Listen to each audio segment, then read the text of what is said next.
People think betrayal always announces itself with shouting or tears, but sometimes it slips in quietly, wearing a smile, hiding behind celebrations. I used to believe birthdays were safe days, moments where love showed up without being asked. I thought if I planned something special enough, it would remind my husband why we chose each other in the first place. What I didn't know was that the party I worked so hard to create would become the moment everything cracked open. This is not a story about anger exploding overnight. It's about small signs ignored, trust bending under weight, and a truth that refused to stay hidden.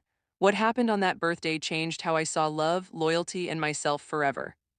I started planning Mark's birthday party 3 weeks early, telling myself that effort could fix what distance had quietly broken.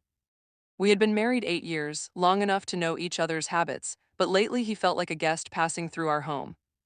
I picked blue and silver balloons because he once said they reminded him of the ocean. I ordered his favorite chocolate cake from the bakery on Main Street.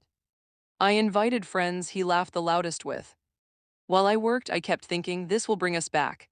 The night of the party, I stood in the kitchen smoothing my dress, practicing a smile in the reflection of the microwave door. When Mark walked in, he looked surprised. "You did all this?" he asked. "For you," I said. He kissed my cheek, quick and polite. "You didn't have to." "I wanted to," I replied, even though something in his tone stung. Guests arrived with hugs and jokes, filling the house with noise that felt borrowed. Mark moved easily from group to group, charming everyone the way he always had. I watched him laugh, but it didn't reach his eyes. "You okay?" our friend Jason asked me. "I'm great," I said automatically. Then the door opened again. A woman stepped inside, late, adjusting her coat like she owned the space. She was pretty in an effortless way, dark hair falling loose around her shoulders. Mark froze for half a second. It was so quick most people missed it. I didn't. "Oh, hey," he said too loudly.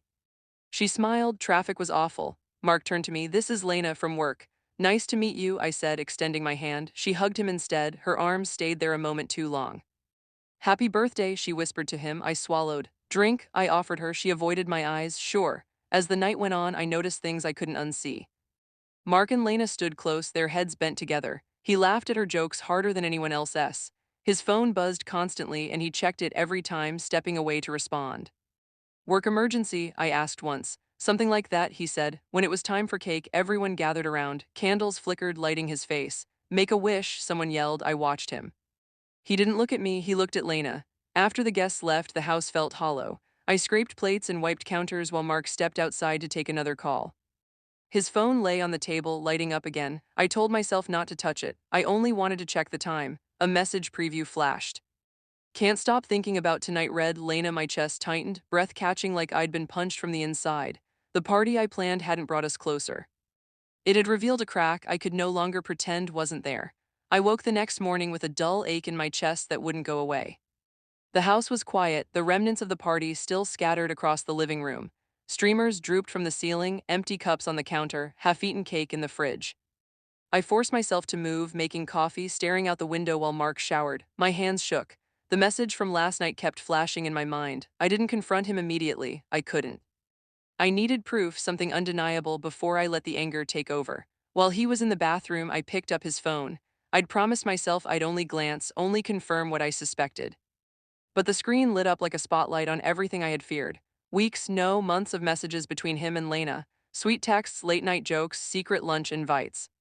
Photos of the two of them smiling like partners instead of casual coworkers. My stomach churned. Every smile he had given me in the last few months felt hollow, rehearsed.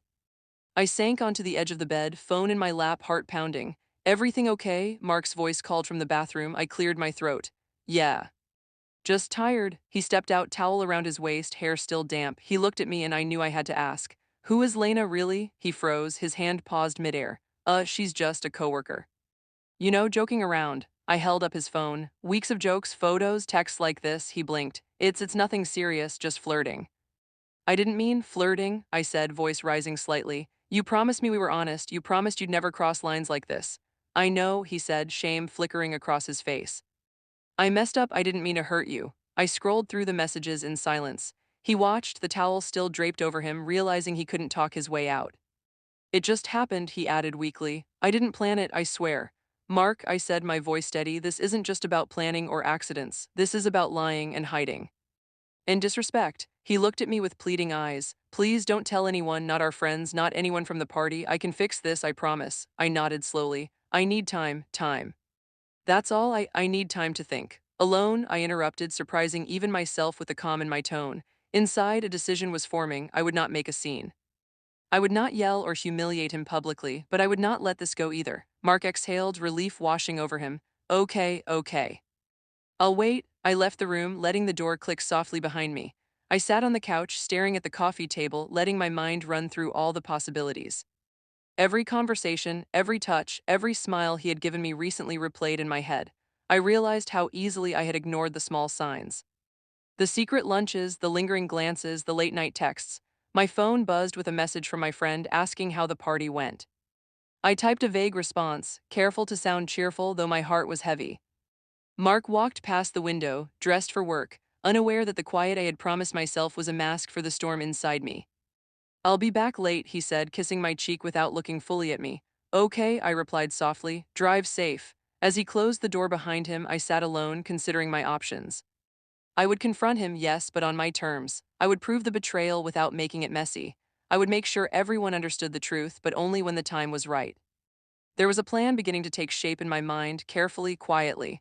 I would move like a shadow, unnoticed, until the day came when the secrets could no longer hide. I started by gathering evidence, screenshots, messages, and dates, placing them in a folder on my laptop. Every detail mattered. Every lie he had told needed to be accounted for. I printed out the photos of them together, the ones that were supposedly harmless, and taped them to my bedroom wall. They stared at me mockingly. Mark, I whispered to the empty room, you thought you could hide this. But I see everything now. I rehearsed what I would say when the time came, the tone calm but firm, words that wouldn't give him an excuse. Each sentence was a tool, each proof a weapon. I imagined the look on his face when our friends saw what had really happened. Days passed. I kept up the appearance of normalcy, greeting him with smiles, sharing mundane conversations, never letting him suspect that a plan was forming. I made small observations, where his phone was hidden, how he reacted when Lena called, the way his eyes darted when he thought I wasn't looking. Every detail strengthened my resolve. One evening, as he relaxed on the couch watching TV, I asked casually, so Lena invited you to that lunch last week? He flinched. Yeah. She just wanted to discuss work stuff. Work stuff? I raised an eyebrow. And this message from Thursday night? He looked at me, caught, but tried to mask it. It wasn't a big deal. I nodded slowly. Mark, it's all big, everything matters. He sighed, rubbing his face. I didn't mean to hurt you. I didn't think, I echoed, the calm in my voice chilling him. Think about what you're doing to me, to us. I messed up, he admitted, finally looking at me fully. Yes, I said softly. You did, and now I need to see how serious you are, how honest you can be, because I can't pretend anymore. He sat quietly, finally understanding that no pleading would erase what had been done. I poured myself a glass of water, turning my back to him, the silence filled with tension. I knew that the next step had to be careful, strategic. Over the next few days, I continued to gather proof while maintaining our routine. I smiled at him in the mornings, shared meals, and pretended nothing was wrong, but inside I was preparing. I wrote down notes about each lie, each meeting, each text, cataloging everything meticulously. I knew that when the time came to reveal the truth, there would be no way for him to explain it away. One night while he slept, I sat at the kitchen table with my laptop open, rereading messages. A small smile formed on my lips. This ends on my terms, I whispered, closing the laptop with a decisive snap. The next morning, Mark asked me if I wanted to go for breakfast. I nodded, masking the tension that coursed through me. Sure, pancakes sound good. Pancakes it is, he said, oblivious. I took a sip of coffee, thinking about the weeks ahead, about the confrontation that would come, about the satisfaction of truth finally being revealed. I knew I had the advantage now, the clarity and preparation that he lacked. That evening he tried to talk about the party again, casual conversations, jokes, light teasing. I smiled, responding politely, all the while my mind tracing every step of the plan. Everything okay? He asked, suddenly cautious. Better than okay, I said, my tone steady. I've been thinking a lot about honesty. His eyes widened slightly. Yeah, honesty is important. Exactly, I said. I think it's time we talked about it fully. No hiding, no excuses. He nodded, trying to remain calm, but I saw the subtle shift. Fear, the knowledge that the comfort of his secrets was ending. I leaned back in my chair, sipping my coffee slowly. Mark, I love you, but love isn't enough when trust is broken. I know, he whispered. I smiled faintly, the corner of my lips tugging just enough to unsettle him. And when trust is gone, there's a choice, rebuild it or face the consequences. He looked down at the table, the words sinking in. He didn't know yet what that would mean, but he was starting to understand that the quiet observation, the careful gathering, had prepared me for the next move. By the end of that week, I had everything ready. A folder on the computer, printed photos, a plan that would make the betrayal undeniable. And I knew the day of revelation would come soon, one that he wouldn't be able to charm, manipulate, or deny. Until that moment, I moved like I always did, polite, loving, pretending the last few weeks hadn't left a mark. But every glance I gave him, every small gesture was part of the preparation. I was patient, I was ready, and Mark had no idea what awaited him when the truth finally stepped into the light. I told myself repeatedly, this isn't revenge for me. It's justice for the life we promised each other. And deep down, I knew that when the time came, he would finally understand that hiding behind lies could never protect him from reality. From that morning until the day I would confront him, every detail mattered. I watched, listened, cataloged, prepared. I imagined every reaction he might have. Every lie he told became part of the evidence, each small betrayal recorded and remembered. When he asked me casually about his next week at work, I smiled and nodded. Sounds good. Inside, I was already counting the days. Every laugh, every casual touch, every glance at the phone, it all reinforced the plan. I knew that honesty, when delivered with proof, would be the sharpest weapon. That night, I finally went to bed, laying my head on the pillow with a strange mixture of calm and anticipation. The storm was coming, but it would be on my terms. Mark had underestimated me, believed I would react impulsively, and that belief would be his undoing. I closed my eyes, thinking of the confrontation ahead, of the justice that would come quietly, but unmistakably. And for the first time since seeing that heart emoji, I felt a sense of control, knowing that the next chapter was mine to write. The days after Mark's confession were a delicate balance between pretending nothing had happened and quietly preparing for what was coming. Every morning I got up, made coffee, and greeted him with a smile that was practiced but convincing. He thought I was processing, maybe even forgiving. In reality, I was moving carefully, mapping out a plan that would leave no room for excuses, no chance for him to spin the story. I wanted him to see the truth not just for himself, but for everyone who had been unknowingly caught in his deceit. I began by inviting friends back under the pretext of returning borrowed dishes and sharing leftover cake. I wanted the gathering to seem casual, harmless. It's just to catch up, I told Mark. No big deal, he nodded, relieved, thinking it was nothing more than normal social interaction. I also extended an invitation to Lena. I told her I wanted to clear the air, to be civil. She agreed almost immediately, her confidence shining through, completely unaware that she was walking into a carefully laid trap. The day arrived, and the house was buzzing softly with the low hum of conversation. I greeted guests at the door, serving drinks and acting as if nothing had changed. Mark looked around nervously, uneasy in a way I hadn't seen since the birthday night. Lena walked in, smiling, glancing at me with the kind of arrogance that comes from believing you are untouchable. Thanks for letting me come, she said lightly. No problem, I replied, smiling warmly. I just thought we could all hang out. Mark's phone buzzed. He ignored it, trying to stay calm, but I knew his nerves were fraying. I watched them, their body language betraying the hidden connection. Do you remember the story you told Lena at the party? I asked casually, keeping my tone light. Mark blinked, confusion flashing across his face. What story? The funny one about your work trip, the one she laughed at, I said, pretending to sip my drink. Go ahead, tell everyone. He hesitated. Lena tilted her head, sensing tension. I connected my phone to the TV and clicked through to the slideshow I had prepared. Screenshots, dates, messages, and photos appeared one by one, each labeled clearly. Gasps filled the room. What is this? Mark stammered. Proof, I said softly, of everything you tried to hide. Lena opened her mouth, but I raised a hand gently. This is my home. And this is my truth. Mark's face drained of color as he realized that every friend present could see exactly what had happened. His charm was gone, replaced by stunned shame. Lena shifted uncomfortably, her confidence fading as she understood that the people she thought were witnesses to a harmless flirtation were now observers of the full betrayal. Wow, our friend Jason whispered. I didn't know. I didn't either, said another, shaking their head. I looked around the room, maintaining calm, making sure the focus stayed on the facts.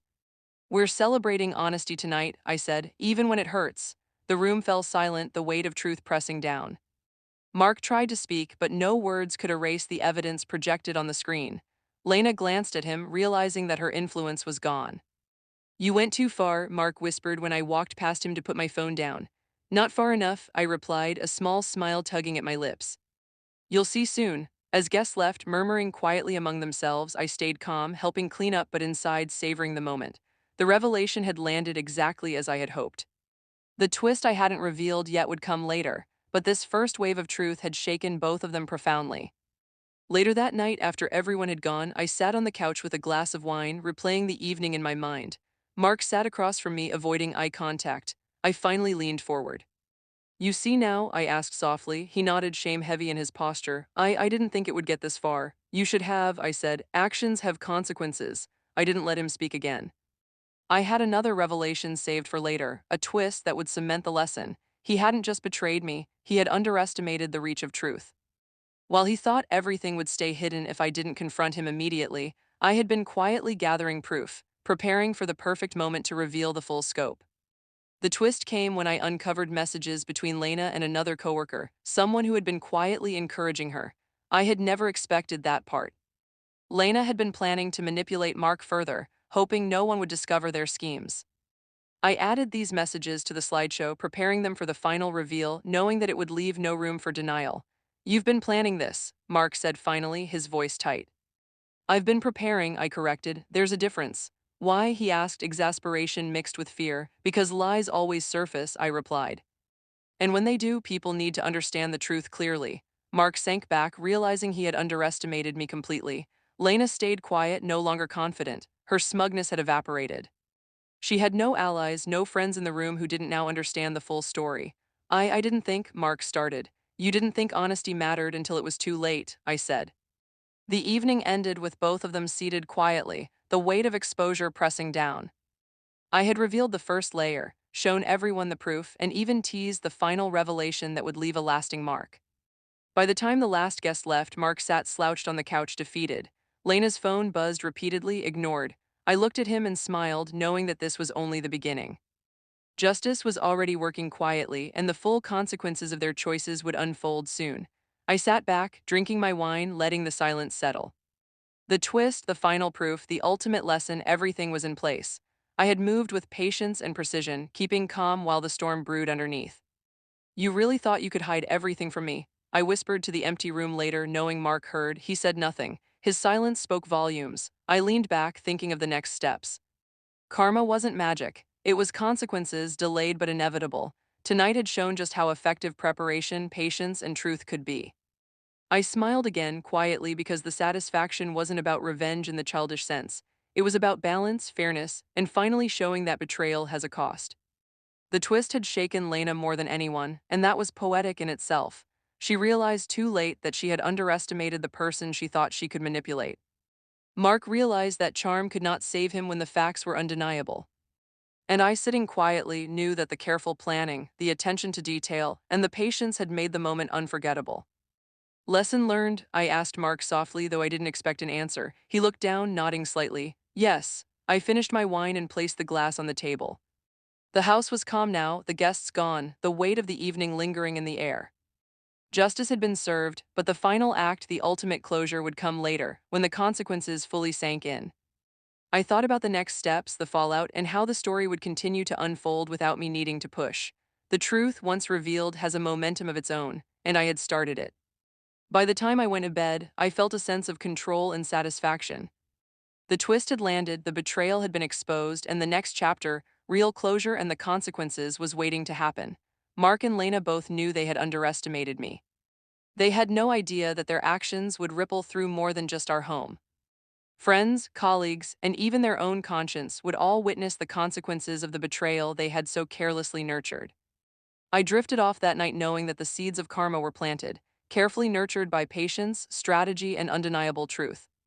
The stage was set and the final reckoning was closer than either of them realized. When I closed my eyes, I whispered one last thought to the quiet house: truth always finds its way. And tonight we all saw just how powerful it can be. Tomorrow, the final chapter would unfold. Mark's arrogance, Lena's confidence, and the fragile illusion of secrecy would all meet their natural end. And I would watch, not with malice, but with the satisfaction of balance finally restored. Justice, I realized, didn't need to yell, it didn't need chaos. It only needed patience, preparation, and proof, and tonight I had delivered all three perfectly. From that moment on, the story was no longer about me being hurt.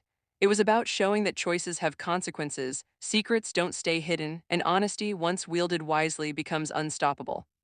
Mark and Lena had learned a lesson they couldn't forget.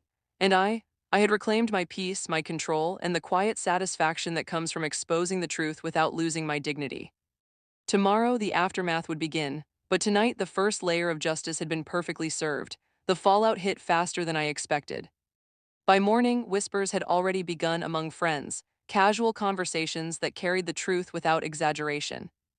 Mark called me repeatedly, voice shaky, trying to explain, apologize, or convince me to soften the impact. I answered only once, keeping my tone calm, measured, and firm. Mark, this isn't about revenge, I said.